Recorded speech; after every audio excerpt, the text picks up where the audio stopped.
the Vice Chairman of the Correspondent Chapter, Mr. Hiram. White, the Treasurer of the Correspondent Chapter. And the only lady among us is the Chief Whip, the Assistant Secretary. Okay, let's get to Lizzie. And of course, our engine room, Jide Oyekunle, the Secretary of the Correspondent Chapter. Good day. So, gentlemen, we are now in the question session. If you have a question, you will raise your hand. And if you are recognized, just introduce yourself and then ask your question. I will start with a lady. We are very gender sensitive. So, okay.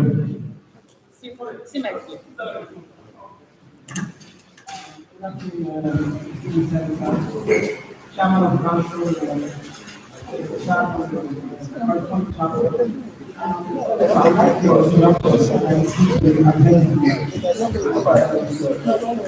mentioned that your, despite the experience in leadership and member of the national assembly, you're confused about how we can deal with the problems which you said this situation is become a problem we have. But you also mentioned that we need to talk about solutions too.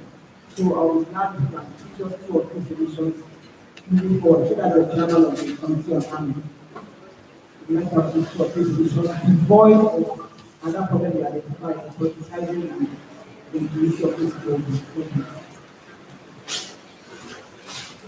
Thank you very much. I believe that the issue of security and welfare of the citizen, which is the main purpose of government, have not been properly prioritized by the government. We have various challenges, basically 4. One is the insurgency in the northeast, the bandits in the northwest, the herdsmen issue in the south, and of course the armed robbery everywhere. With less than 800,000, what I'm saying, the total number of security personnel in the country, including custom, immigration, police, army, and everything, I have the statistics somewhere, it's not up to 800,000 in a country with a population of 200 million. You know, a country like that is not serious in terms of addressing security challenges, 1.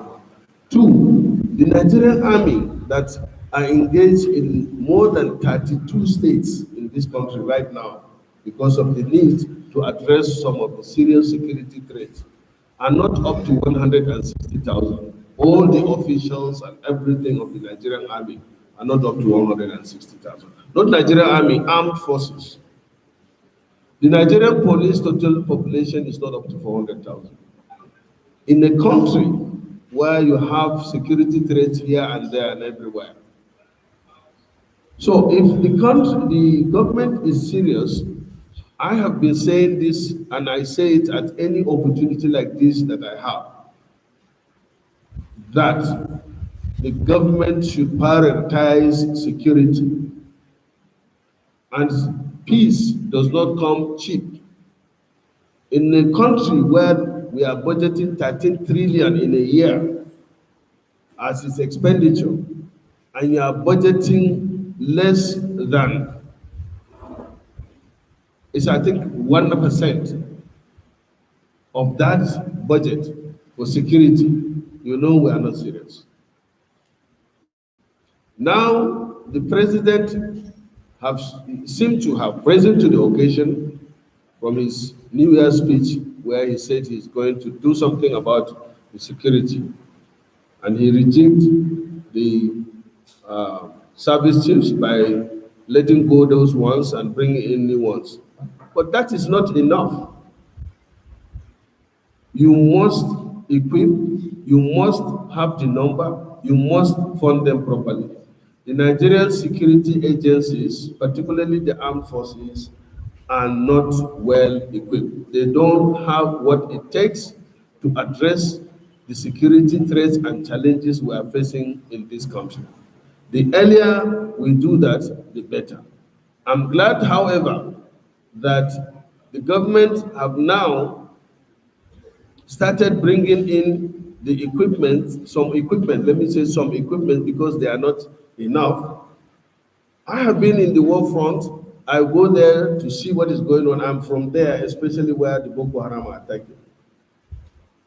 Why the Nigerian army or armed forces have not finished this war is because they are grossly, I mean, their equipment, their platforms, the number is not just enough. The earlier we do that, the better for us. I give you an example. No matter how good a farmer is, if you give him large farm to cultivate, and you only give him a hoe, it will take him years. In fact, the rainy season will finish without him finishing the farm. But what if you give him one tractor? Or even when you make it two, or even when you make it three? You know that if you have a tractor, a big area like this, you can cultivate it in a day, in a matter of hours. And if you have the technical requirements for sowing the seeds and harvesting, you'll be able to harvest a large farm with one person or two driving the process. But even if you have 100 people with hoe and you give them farm, even if they cultivate the farm, the yield will be low because the cultivation and the distance will not be as good as when you use a tractor. It's just as simple as that. So the government should be serious, and I think now we are getting there, where the government have seen the danger of insecurity, the embarrassment that the government is facing. You can imagine bandits have audacity to go to a school and shut the school down and take away 300 kids, females. And it happens every day. Therefore, yesterday also we have been hearing in Kaduna that they went to a forestry school and abducted, about 40 or something people. I've seen a viral video going in. The bandits attacked a police station. You could see the police. There were only 4 or 5, and the bandits came in large number and opened fire on them. They ransacked the place and even took over the place for a while. We can't continue like this. So the solution is with the government. As legislators, we do everything to support the government.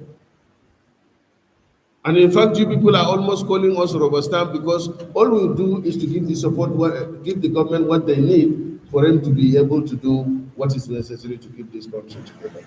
So my answer to your question is that this solution lays with the government's commitment to make sure that the armed forces have what it takes to secure the country.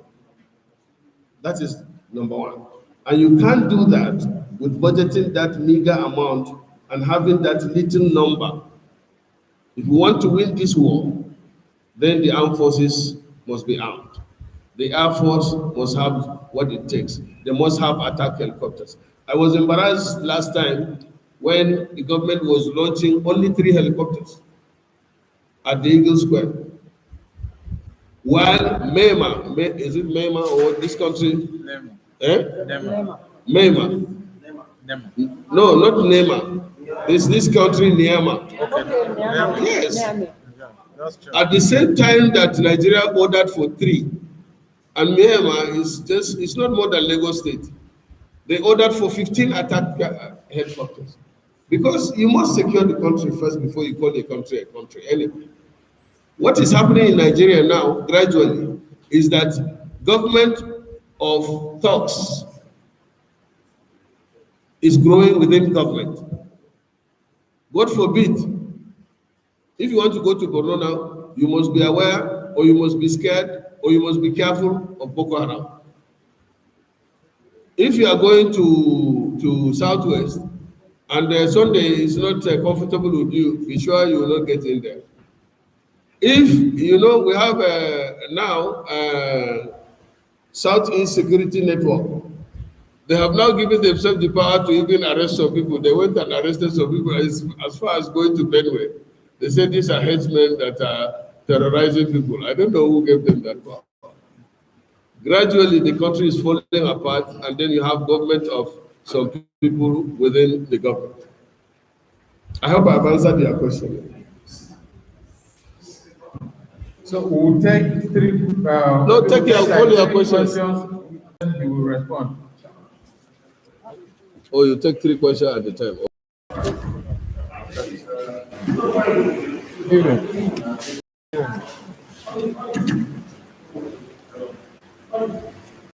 Hello. Right, my name is Victor. I work with Silver. The thing is, I don't know how, as a member of the National Assembly, whether you people don't feel a little bit uncomfortable. I know before the former president left, I think the National Assembly approved $1 billion for security.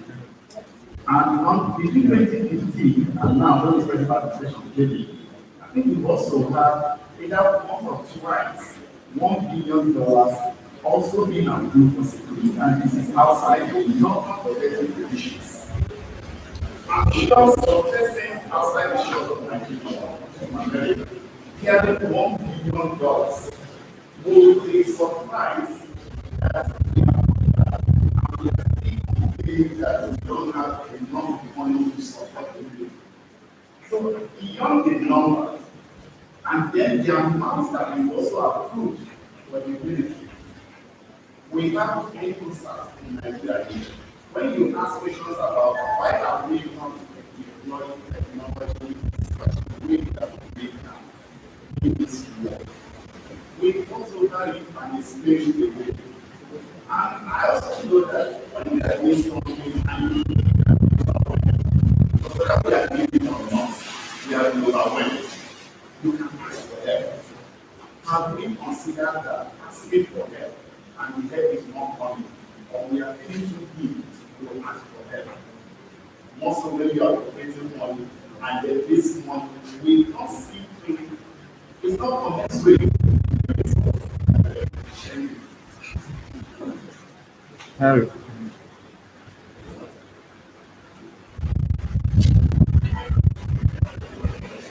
Very. Sir, just as you have said you are worried, I'm also worried. As chairman of AMLO, I haven't seen it all that they will need money.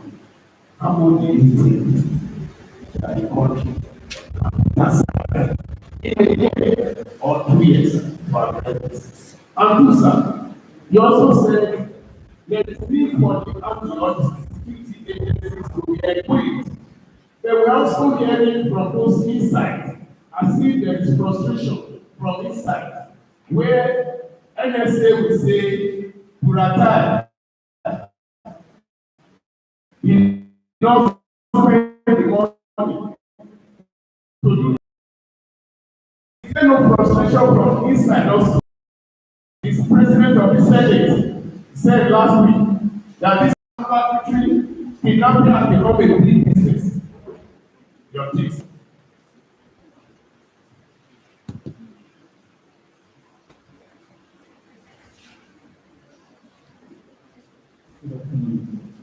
Yeah. I think you have captured my question essentially about looking out external help. And I am thinking, and most Nigerians The name is that this insurgency that is raging, obviously a lot of people are benefiting from it. In one crisis in area, for some people who are smiling to the valley, we have enough equipment to tackle this, or are we overstretched or overwhelmed? Your name, please.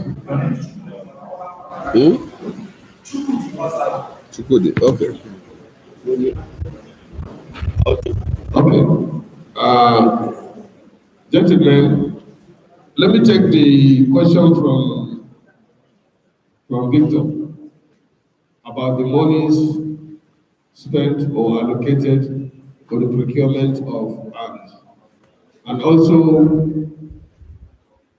state that yesterday or day before yesterday, the NSA was in BBC, and it was all in the news, that the 11 or $1 billion allocated, approved by the National Assembly, is unaccounted for. The same day and thereafter, the same NSA issued a statement that he was quoted out of context. It's not that the money is misappropriated, and he said that the equipment ordered are yet to arrive. Being an insider, I'll provide you with the information I know. I know that the National Assembly was approached 2 or 3 years back to approve that money, which was taken from the excess crude account for the procurement of arms from America, particularly the Tucano attack planes. The problem we have generally is that the war equipment are not off-the-shelf products that you can just go and buy. You order, they manufacture, they test, and that's why it took so long. I'm aware in the follow-up that the first batch of 6 or 8, they say, will arrive not even to this month, next month, but in June. And they are going to be stationed in Kainji. They have to get the place ready for servicing and all that. That is for that. But having heard that there are names being mentioned and all this, the House of Representatives set up an ad hoc committee to investigate the procurement of arms and ammunition for the past 10 years. So I think we should give them the chance to do the investigation, and you, the media people, will hear from them. Henry and others that are in the National Assembly are aware that the House of Representatives is doing investigation on that. And the question you asked about how, I'm one of those that up to today, myself and the governor of Borno State and some few Nigerians are on the same page on that. Security is very, very important, and in fact, it's the most important. I don't see what is wrong with asking for help if you are overwhelmed or if the security system. I, for one, I don't see any pride or anything in it when you say, you can't, I had the NSA say that, and the president's position. But let me say here that in 2014, when Boko Haram took over almost 22 local government in Borno and were threatening to take over Maiduguri, the then President Jonathan had to succumb and took the advice that South African nation should be contacted. And I was there. I have seen what they did. They are the ones that ignited the formation of civilian JTF. They used the army and themselves to flush Boko Haram out of Borno. They were responsible for that. And we will see the success they achieved within the shortest possible time. And they were there on the field because it's a contract between them and the Nigerian government then. They came with their equipment, their attack helicopters. They have their war plan. And successes were recorded. When this government took over, and the army and the chief of the president asked the armed forces to relocate to Maiduguri, they went there. These 6 years or 7 years. I've not seen the end of it. But we take our army to India, UK, US for training. Why do we do that? We're looking for help. We're looking for training. So I don't see anything. That is my point of disagreement with them up to tomorrow. I'm of the view that it is not asking America to come and fight for us. No. I'm not asking that UK should come and fight the war for us. No. But I'm saying that there are some people out there that are experts or special forces, and they call themselves defense contractors. Even the American government use defense contractors. In Iraq, in Iran, they do that. There is the famous black waters. All they know is providing protection or taking military contract. You go and do the war for you, and they leave, you pay them. Well, if the government doesn't want to do that, I am of the view that the defense contractor can be brought in here instead of sending our people there to go and train them. Bring the trainer here, let him train the people, let them go and fight the war with our locals. You can have what they call the joint special forces, made up of the experts outside and our own soldiers that you train them. On this matter of equipments are not enough. I've said this several times. If you go to the war front, most of the equipment that our soldiers and armed forces are using are those that were prepared during Shagari days. You can imagine Shagari was in 1979. Some of you here were not born then. You can imagine if you go to they recruit you to the army and you have to use the equipment that was manufactured or bought before you were born. And we are today in the year of technology that even now, if somebody wants to Google us, he can identify all of us sitting here on his small handset. And the Nigerian army are still using the archaic type of equipment that we have. I've gone around the army formations.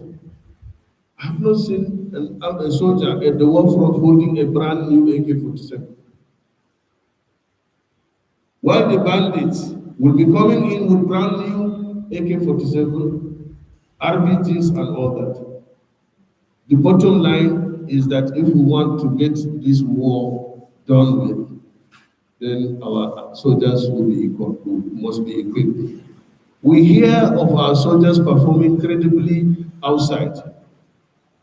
Why do they perform credibly? It's because they have all it takes to do the assignment. They have the equipment, they have the technology, they have the support. If you go to the field in Borno and you see our soldiers and the condition they are working, I'm sure you will not want your brother to be there, no matter how patriotic you are. And that brings me back to the issue with you as media. We must commend our soldiers out there. Severally, I met people that have nothing to do with Boko Haram, putting their life online. I met somebody from Rivers in Frigi. In Frigi, there is nothing, not even a tree that they can, and they are living in thatched houses just to provide shade over their head in order to fight this war for us. Yet, we will sit in our comfort in Abuja here and say the soldiers are not doing anything.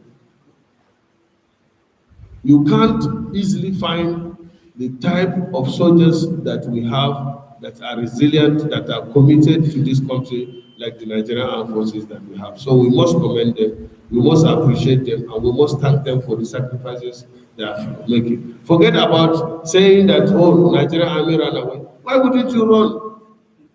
When the ammunition that you are supposed to fight the war with is a ration to you.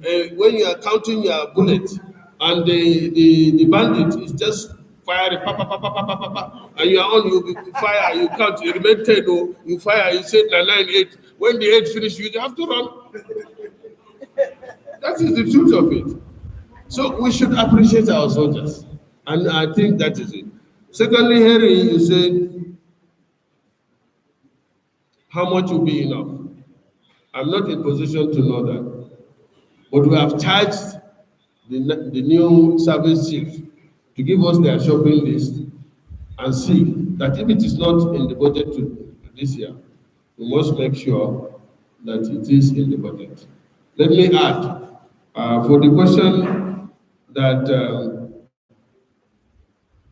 the last person asked about, or is it Victor that asked the question about the money being spent? As I told you earlier, that war is not cheap. War is not cheap. I mean, peace is not cheap. If you compare our budget, defense budget to that of Ghana, Chad, Cameroon, per their income, you discover that our percentage is very, very low. In fact, it's the lowest. Peace do not come cheap.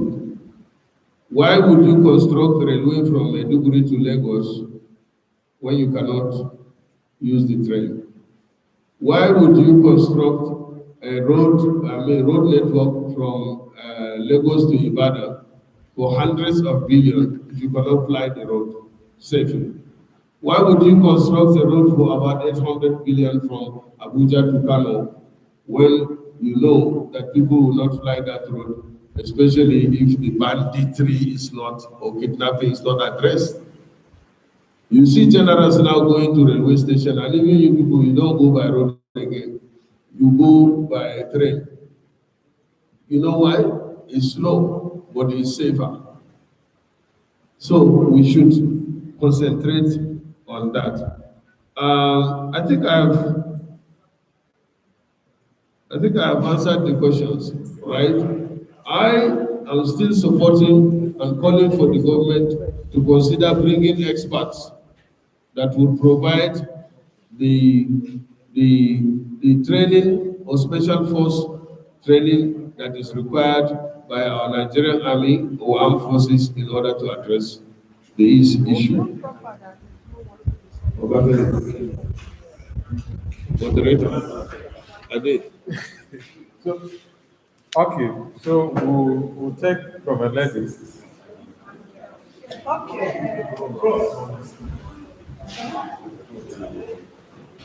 Okay.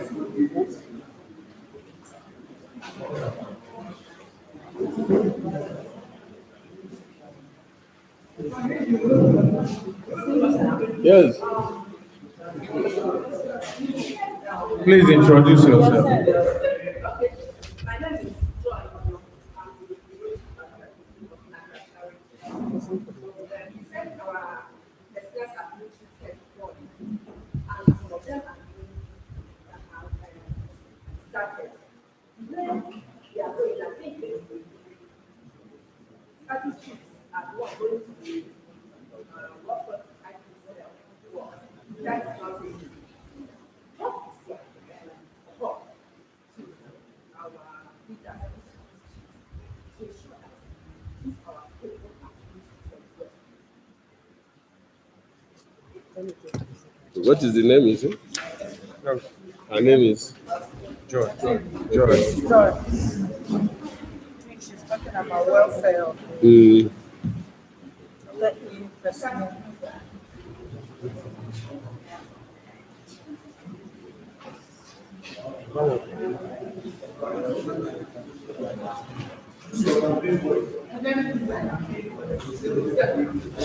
Just use that. I didn't say that. Sir, you have told us, in fact, lamented that way. Concerning security situation in the country. Sir, with all this lamentation as our representative in the National Assembly, don't you think it is high time for Mr. President to be released? So that we don't start thinking or believing that we are actually overstand. Thank you very much. Tony.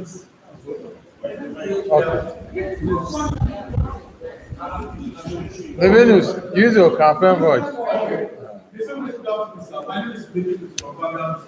yes. Eh? I see. Come again. Going to the big vendors, and I see a lot of them in students. Actually, just live for the same position they are occupying the last 6 years to speak. Now, the Southeasterners, as we're asking for, do you justify the call to kill it to the Southeasterners? That's one. Two, Ndume has been going about actually calling for amnesty, bandits, and to the champion of most Nigerians, who say, how can that be? I want to know, sir, would you, in your own estimation, actually justify that same for amnesty or banishment? Don't believe that the bandits are foreigners and you are calling for amnesty for them. You are aware that they are foreigners. Who are you? Who are you? Femi, okay. Okay. Follow up. We'll take the last. We'll take the No, last. Madam is here. Don't worry, just take the questions. Come to this. Yes, sir. I'm happy to the bandits have. Your name, please. My name is Ndume. We are both position. The bandits have gone to school, kidnapping students and teachers. What do you think, as a lawmaker and as a Nigerian, as an education, what is the implication on our education system? Okay. So let me take the fall. Let him How take- fall now? Let him take this one, then we'll take another round. Well, the first question from Joy is on the welfare, basically, of the troops. And honestly, it used to be very, very poor. I think it used to be 1,000 per day. And they are virtually not giving anything. Okay. It's on and off. Oh?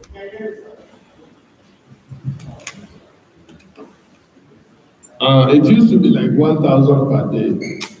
Honestly, when we review this situation, even with the former service chiefs, since then, their daily allowance was increased to 2,000, and they're working on that.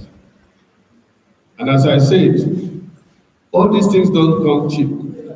If you take your handset there and do the calculation, we have about 35,000 troops at the theater who are engaged in what they call Operation Lafayette Dole.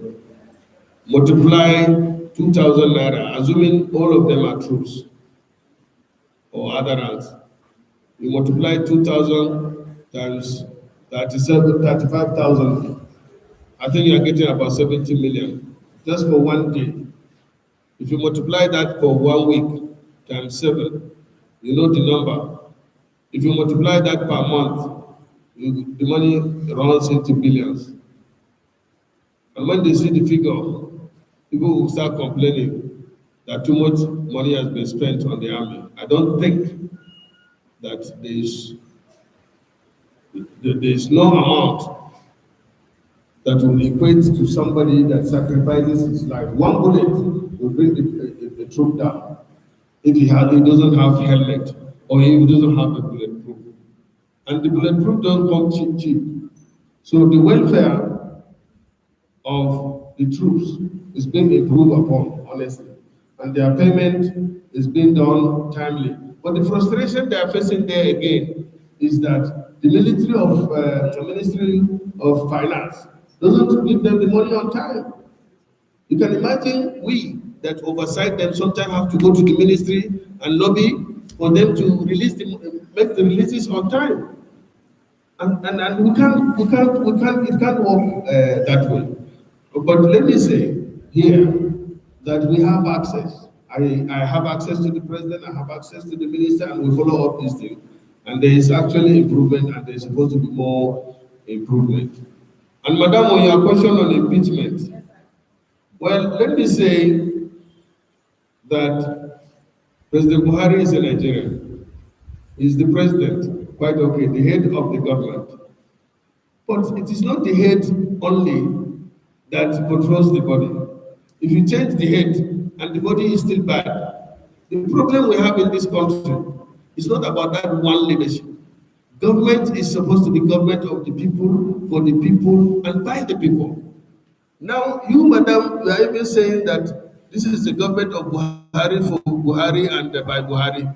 So you see, even if you bring another person, before he even do the right thing, I'm not saying that what we are facing today is good enough. I've several times challenged the president on some of these issues. But as I said before, and I still say it now, that it is not enough to have the head of the house as a good person and the members of the family are criminals. What we have in this country, I can vouch for the integrity of President Muhammad Buhari, but then that is not enough. Maybe you have heard me several times. The problem we have is that so many kleptocrats in the government. They care about themselves only, and they don't care about what is happening to majority of the citizens.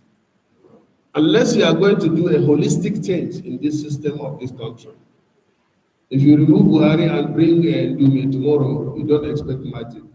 When his lieutenants are still the same bunch of people that will come and tell him lies, that will come and acquire, that continue to enrich themselves, that will only continue to protect themselves. They don't even relate with the electorate, they don't even relate with the people. And then you have a government now where saying or speaking the truth is false, is wrong. I disagree with my own children, and we argue. And normally I give up if their argument is superior to mine. But here we are in a system where the country, people don't speak out, or even if they do it based on sentiment. I don't believe that removing President Buhari is the solution. But I believe that Buhari should be made to do what he's supposed to do. We have the National Assembly there, we have the ministries there, the institutions of government are not working. All of them are looking up to Buhari, and Buhari alone cannot do anything, and that is why we are facing this problem that we have. When you say it is Buhari, Buhari is only the president. You can bring Ndume, you can bring Madam, you can come in as the Madam. Nothing will happen if you have criminals around there.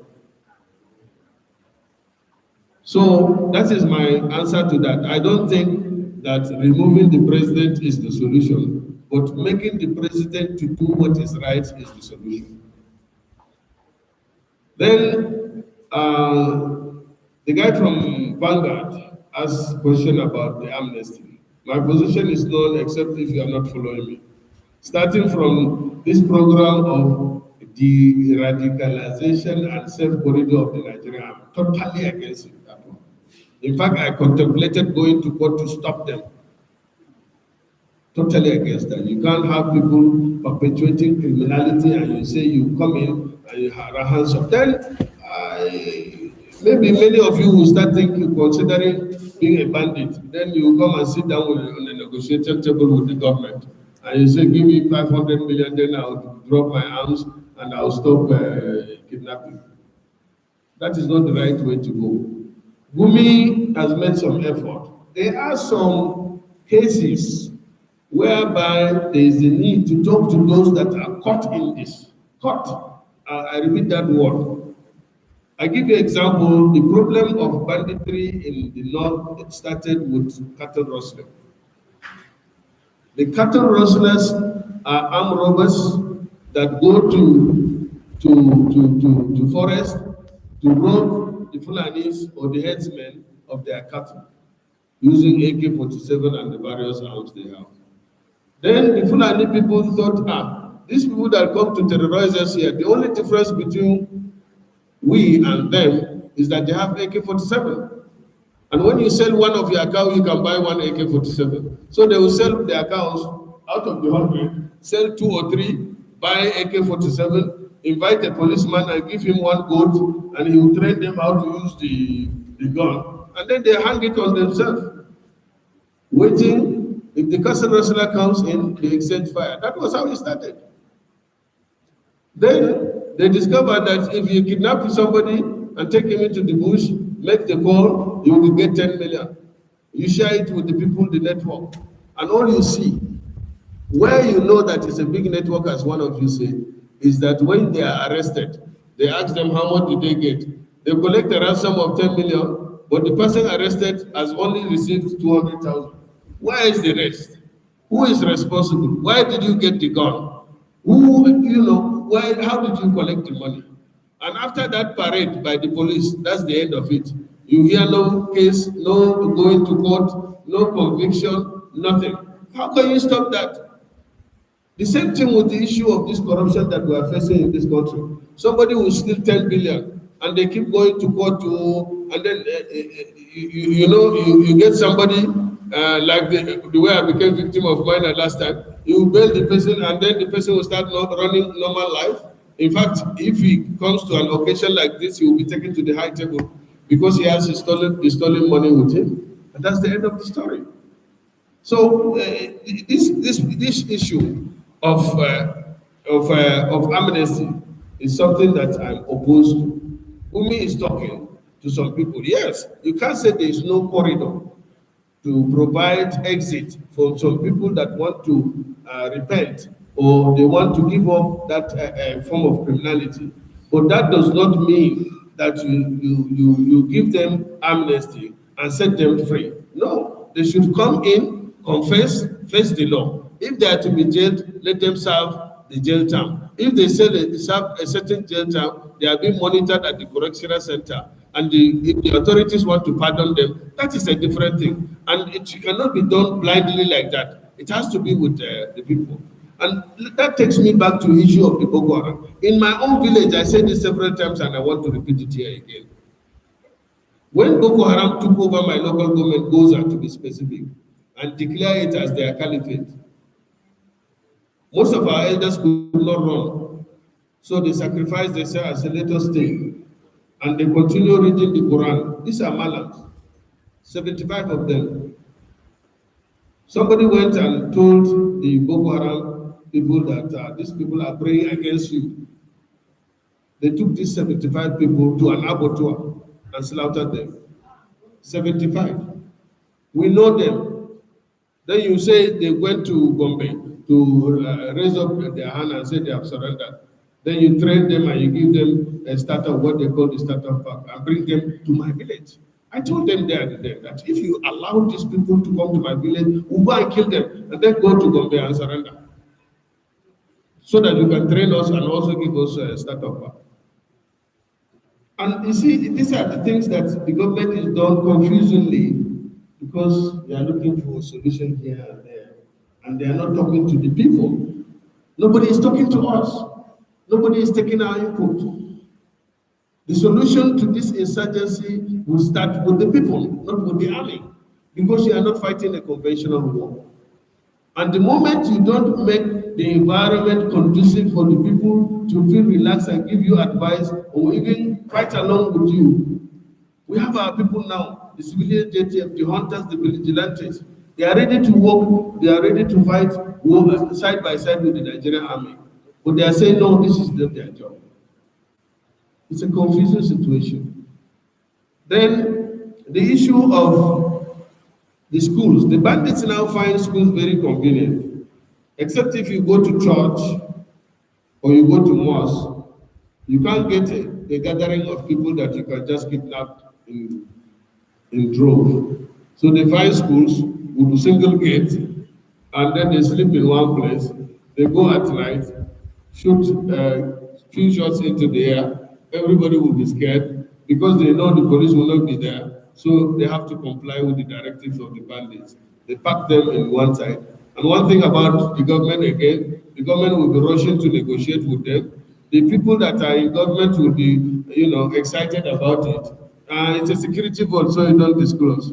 So they say 500. And the bandits, as you see, when they arrest some of them, they end up with maybe 10% of that money.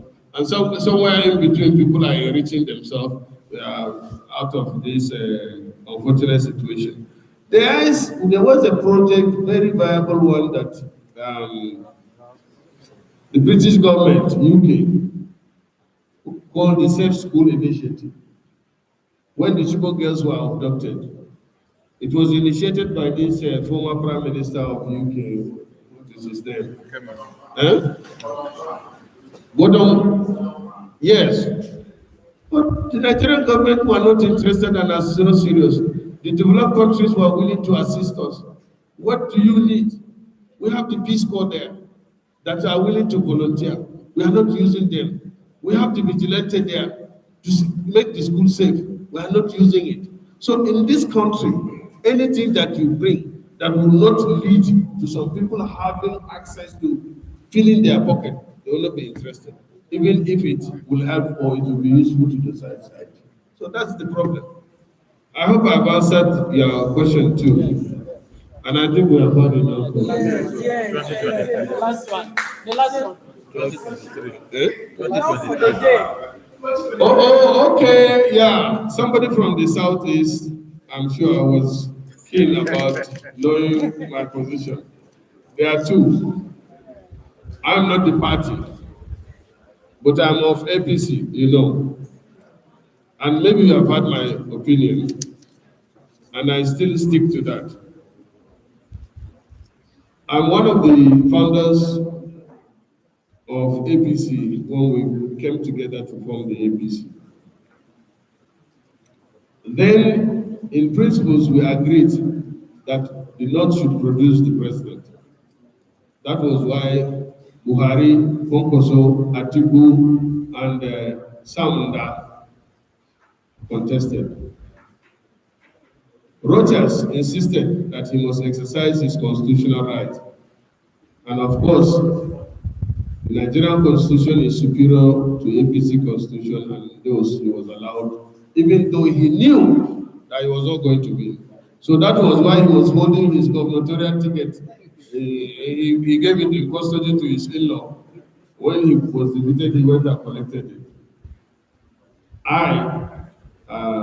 Senator Ndume, is against APC producing its presidential candidate from the North.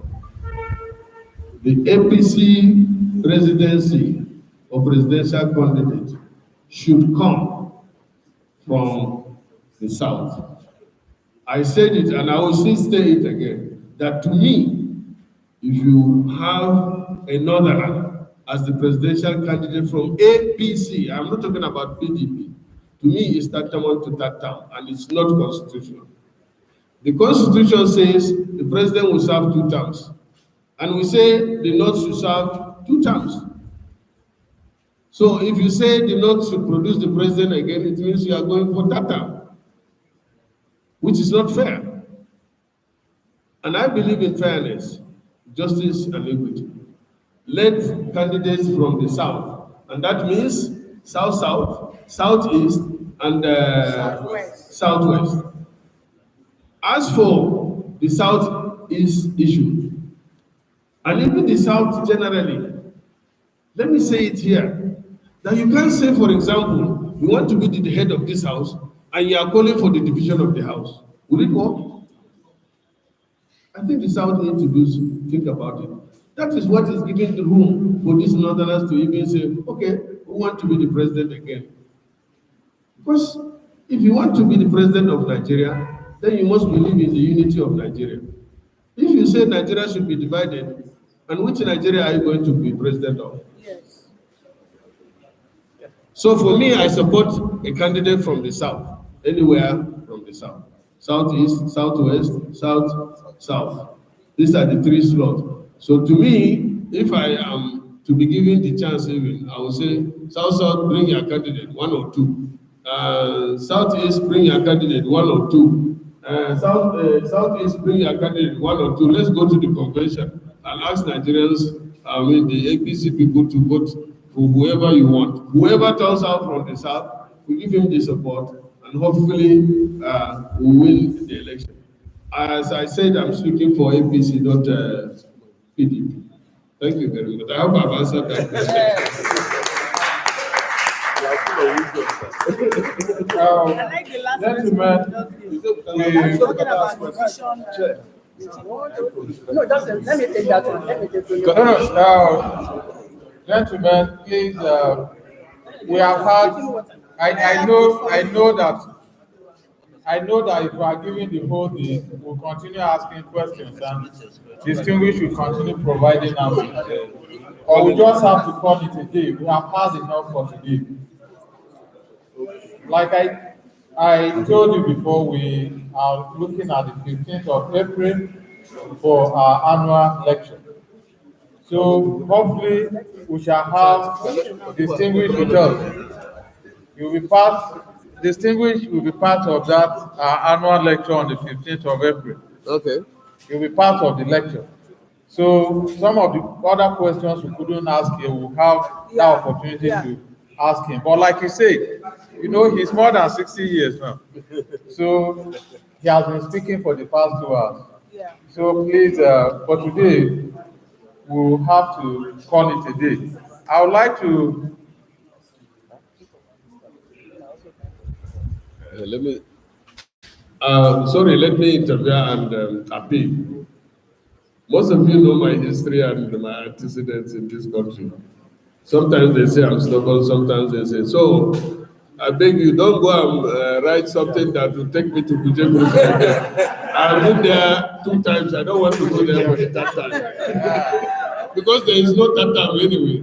So I've been to prison twice, just because of expressing myself.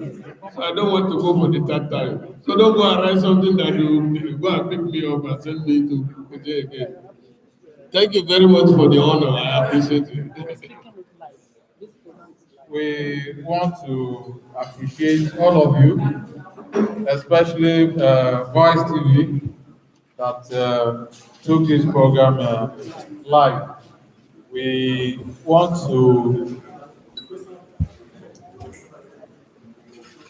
to call the Secretary of Council to come and move a vote of thanks on behalf of the Chairman of Council.